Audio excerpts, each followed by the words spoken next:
Praise the Lord, praise the Lord. परमेश्वर के नाम का धन्यवाद, उसके नाम की स्तुति हो। और आज का जो वचन है वो 3 स्थलों से पढ़ा गया। पुराने नियम उसमें यशायाह उसका 64 अध्याय, उसकी पहली 8 आयतें पढ़ी गई। फिर उसके बाद हमने पहले थिस्सलुनीके उसका 5वां अध्याय, उसके पहले अध्याय से लेके 11वीं आयत तक पढ़ा। और उसके बाद हमने मरकुस रचित सुसमाचार उसका 13 अध्याय और उसकी 24 आयत से लेके 37 आयत तक पढ़ा। यहाँ पे तीनों स्थलों पे अगर आप देखो तो एक बात जो है वो बड़ी कॉमन सी दिखाई दे रही है, और वो ये है कि अपने प्रभु यीशु मसीह के आगमन के लिए, जो कि दूसरा आगमन है, हम अपने आप को तैयार कर सकें। जो आखिरी आयत हमने पढ़ी वहां पे मरकुस इस बात को लिखने लगा, 37वीं आयत में कहने लगा, और जो मैं तुमसे कहता हूं वही सबसे कहता। मतलब बड़ी इंपॉर्टेंट बात यहाँ पे वो कह रहा है, कहने लगा जो बात मैं तुमसे कह रहा हूं वही बात मैं पूरी दुनिया में सबसे कहता हूं। ऐसा नहीं है कि तुम्हें कोई और वचन सुनाता हूं, तुम्हें कोई और बात बताता हूं, तुम्हें कोई और बात समझाता हूं और दूसरों को कोई और बात समझाता हूं। ये बात सिर्फ तुम्हारे लिए है, ये बात सिर्फ मसीहियों के लिए है, ये बात जातियों के लिए नहीं है कि ये बात सिर्फ यहूदियों के लिए है, ये बात सिर्फ इस्राएलियों के लिए है। नहीं, परमेश्वर मसीह कहता है, कहने लगा जो बात मैं तुम्हें बोल रहा हूं वही सबसे कहता हूं। कोई अलग प्रचार करने नहीं आया हूं, कोई दूसरी बात बताने पर कुछ कहने लगा मैं नहीं आया हूं तुम्हें। कहने लगा जो बात मैं सबसे कहता हूं। इसका मतलब है बड़ी इंपॉर्टेंट बात है, सबको समझा रहा है, सबको बता रहा है ना। हम कौन सी बात होती है जिसको हम सबसे ज्यादा रिपीट करते हैं? वही बात जो हम चाहते हैं कि लोग याद रखें। कहने लगा कि मैं चाहता हूं कि तुम इस बात को याद रखो, मैं चाहता हूं तुम इस बात को ध्यान रखो कि जब जब तुम इस बात को सुनो तो तुम्हें याद रहे। क्या कहने लगा? क्या कहने लगा? जागते रहो। क्या कहता? जागते रहो। हम कहेंगे यार हमारे इंडिया में तो रात को चौकीदार जब घूमता है तो रात को सिर्फ ये चिल्लाता है, वो घूमता है, जागते रहो। तुम क्यों जागते रहो? क्योंकि हम सो रहे हैं, है ना? नहीं, जागते रहो। पता है अगर एक चौकीदार को आप देखो तो उसको जागना बड़ा जरूरी रहता है। वचन यह बताता है, अगर आप इसकी 34वीं आयत देखो तो वहां पे इस प्रकार लिखा है, जी यह उस मनुष्य की सी दशा है जी जो परदेश जाते समय अपने घर छोड़ जाए। एक ऐसा मनुष्य जो परदेश जा रहा है और अपने घर को छोड़ के गया, जी, और अपने दासों को अधिकार दे, और अपने दासों को अपने घर के ऊपर क्या कर रहा है? अधिकार देके जा रहा है। कुछ एक अधिकार दिया है, जी, और हर एक को उसका नाम बता, और हर एक को उसका काम क्या किया है? जता दिया है। उसको बता दिया है कि what all work you are supposed to do. तुम्हें क्या क्या काम करना है। तुम्हें पता है तुम्हारा काम क्या है? तुम्हारा काम है प्रचार करना। तुम्हें पता है तुम्हारा काम क्या है? तुम्हें पता है तुम्हारा काम क्या है? तुम्हारा काम है कि तुम लोगों की सेवा करो। तुम्हारे पास परमेश्वर ने बहुत अच्छी नौकरी दी है। तुम्हारा काम क्या है? अपने पैसे के द्वारा लोगों की मदद कर सकते हो। तुम्हारा काम क्या है? तुम्हें खुदा ने बहुत अच्छे रुतबे पे बैठाना है, बहुत से लोगों की तुम मदद कर सकते हो। Everyone should know what work they have. सबको पता होना चाहिए कि हमारा काम क्या है। ऐसा ना हो कि कोई दिन मैं आपसे पूछूं या कोई और आपसे पूछे कि भैया आप इस दुनिया में क्यों आए? एक क्वेश्चन अपने आप से कहीं पूछ के देखना कि हम इस दुनिया में आए क्यों हैं? What am I doing here? मैं यहाँ कर क्या रहा हूँ? Is there a purpose? क्या कोई उद्देश्य है मेरे जीवन का? या जैसे जानवर अपना जीवन जी जाते हैं वैसे मेरा जीवन भी चला जा रहा है। बस पैदा हुआ हूँ, बड़ा हो गया हूँ, बूढ़ा होता जा रहा हूँ और एक दिन मर जाऊंगा। मैंने अपने जीवन में क्या किया? Why have been I living my life? मेरे जीवन का उद्देश्य क्या था? क्या आपको अपना काम पता है? प्रभु कहता है मैं जब वो जा रहा था तो सबको उनका काम जता रहे। अगर आपको याद हो तो प्रभु यीशु मसीह एक अच्छा हमारे दुनिया का मालिक है, और जब मालिक जो था वो अपने घर को छोड़ के जा रहा था तो वो क्या करा? उसने सबको उनका काम बता दिया। पता है प्रभु यीशु मसीह ने सबको उनका काम बता दिया। वचन बताता है मत्ती रचित सुसमाचार उसका 28 अध्याय, मत्ती रचित सुसमाचार उसका 28 अध्याय और उसकी 18 आयत से पढ़े। वहां इस प्रकार लिखा है, यीशु ने उनके पास आकर कहा, देखिए ये वो समय है जब यीशु मसीह स्वर्ग पर जाने वाला है। जो घर का जो मालिक है, घर का जो स्वामी है, वो अपने घर को छोड़ के जा रहा है परदेश और अपने दासों को मतलब हमको हमारा काम और हमारा उद्देश्य जता के जा रहा है। He is telling us what all you are supposed to do। दुनिया में करना क्या है जी? स्वर्ग और पृथ्वी का सारा अधिकार मुझे दिया गया कहने लगा ये स्वर्ग मेरा है और ये पृथ्वी भी मेरी है, ये पूरा अधिकार मेरा है जी। इसलिए तुम जाओ, सब जातियों के लोगों को चेला बनाओ। हाँ, आपका और मेरा काम, the commission that has been given to us, वो काम जो हमें सौंपा गया है और वो क्या है? इसलिए तुम जाओ और सब जातियों के लोगों को चेला बनाओ जी।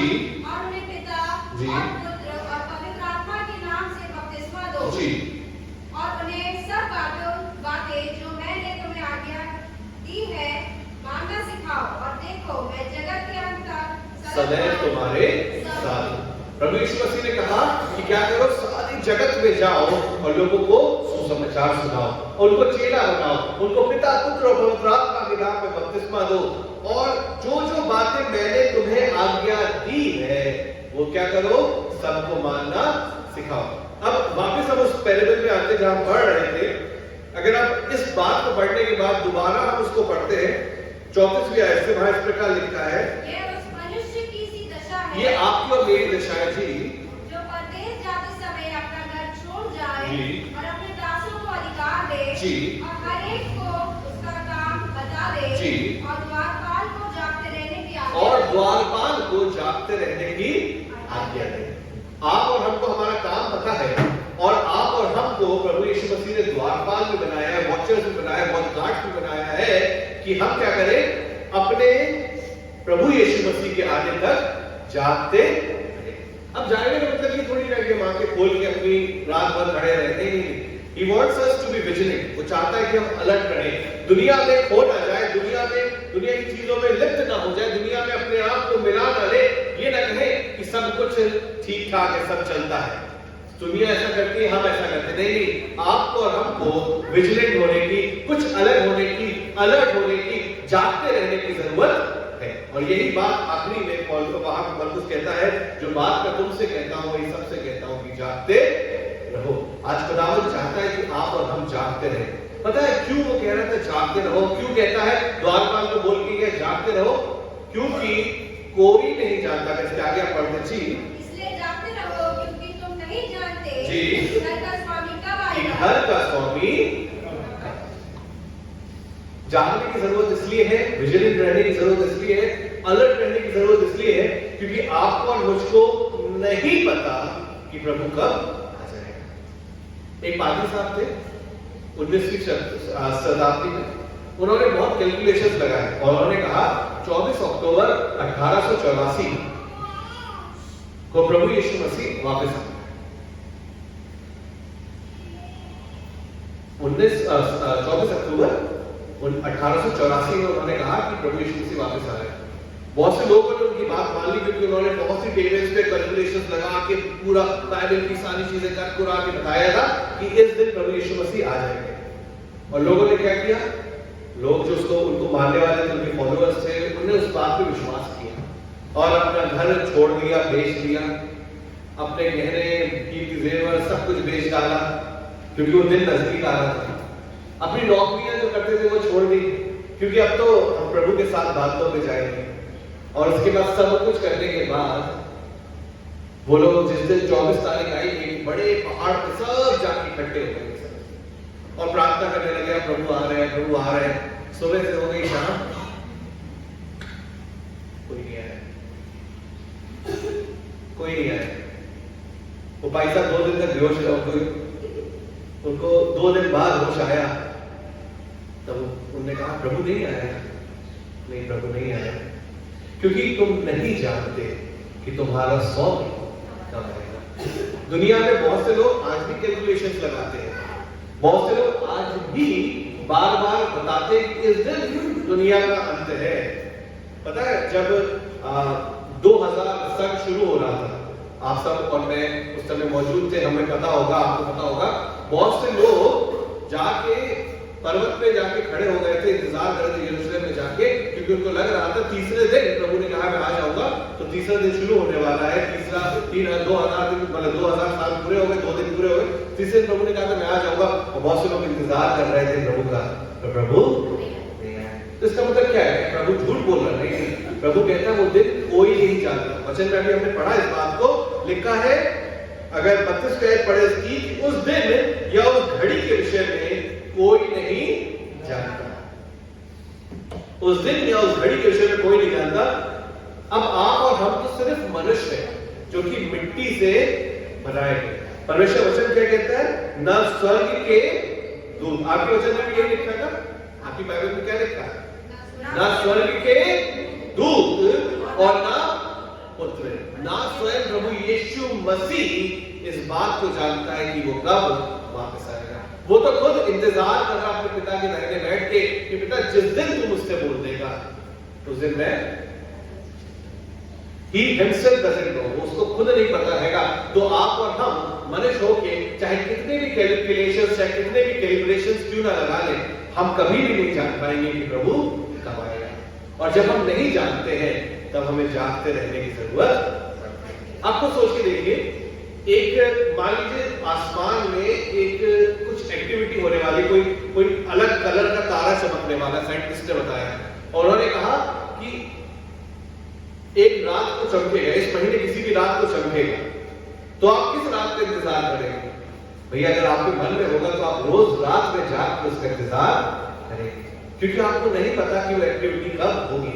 उसी प्रकार से प्रभु का आगमन कब होगा इसके बारे में आप और मैं बिल्कुल नहीं, ना स्वर्गदूत जानते हैं और ना खुद पुत्र जानता है कि वो कब। और इसीलिए जरूरत है कि हम जागते रहें। आपके और हमारे जीवन में जागना बहुत जरूरी है। परमेश्वर का वचन बताता है मत्ती रचित सुसमाचार का 25 अध्याय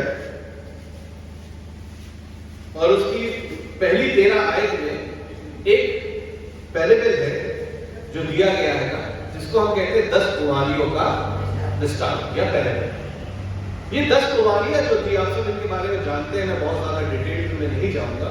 ये 10 कुंवारियां कहीं ना कहीं आपको और मुझको रिप्रेजेंट करती है, राइट? और इन 10 कुंवारियों के बारे में अगर आप देखो तो क्या हुआ, दूल्हे के इंतजार ये कर रही थी, और दूल्हे के आने में जब देर होने लगी तो ये ऊँघने लगी और इनको नींद। कई बार आपको और मुझको, हम सबको भी बहुत ज्यादा नींद आती है। तो क्या हुआ, 10 की 10 सो गई, और जब 10 की 10 सो गई और आधी रात के समय वचन बताता है कि बहुत धूम मची कि दूल्हा प्रभु आ गया है, दूल्हा आ गया है, चलो चलो उससे भेंट करते, चलो प्रभु आ गया है। सबकी सब बड़ी उत्साह के साथ उठी। अब उठी तो सबकी सब बड़ी उत्साह के साथ, और परमेश्वर वचन बताता है कि उनमें से 5 जो थी वो सिर्फ सोई नहीं थी, बल्कि जीवन में भी सो रही थी। दे वर नॉट अलर्ट, अपने चीजों में विजिलेंट नहीं थी, केयरफुल नहीं थी कि भैया तेल तो लिया है, कुप्पी में अपने तेल मसालों में तेल तो लग भरा है, लेकिन कुप्पी में एक्स्ट्रा तेल नहीं।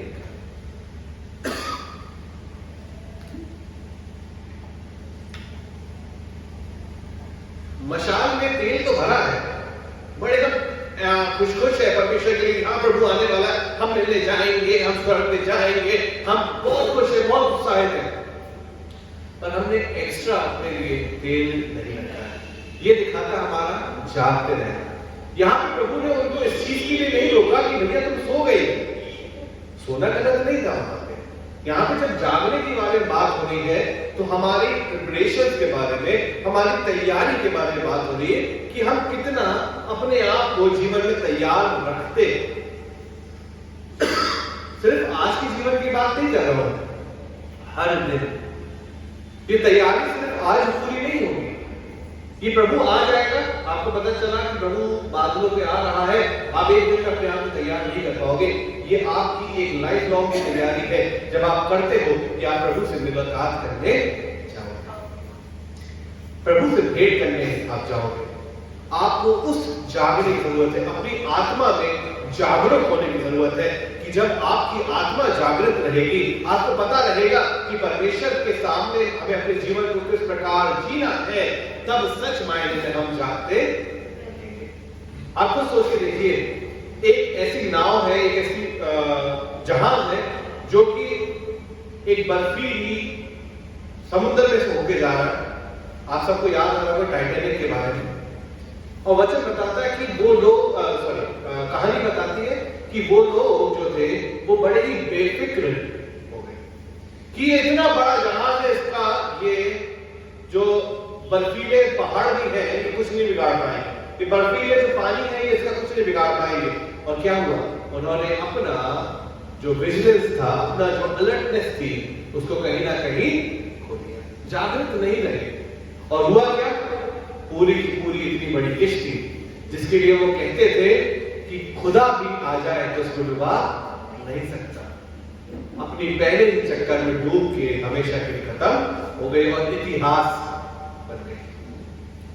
आपको क्या लगता है, आपका जीवन कहीं ऐसा ना हो कि आपको लगता है कि बहुत अच्छा है, सब कुछ बहुत अच्छा है, हम तो दान भी देते हैं, हम तो ये करते हैं, हम तो वो करते हैं, हम तो ऐसा करते हैं, हम तो वैसा करते हैं, हम प्रभु के लिए ये करते हैं, हम तो गीत गाते हैं, तो ये करते हैं, हम प्रचार भी करते हैं, पर कहीं ऐसा ना हो कि हम अलर्ट ना रहे और किसी न किसी बात की वजह से हमारा जीवन भी टूट जाए।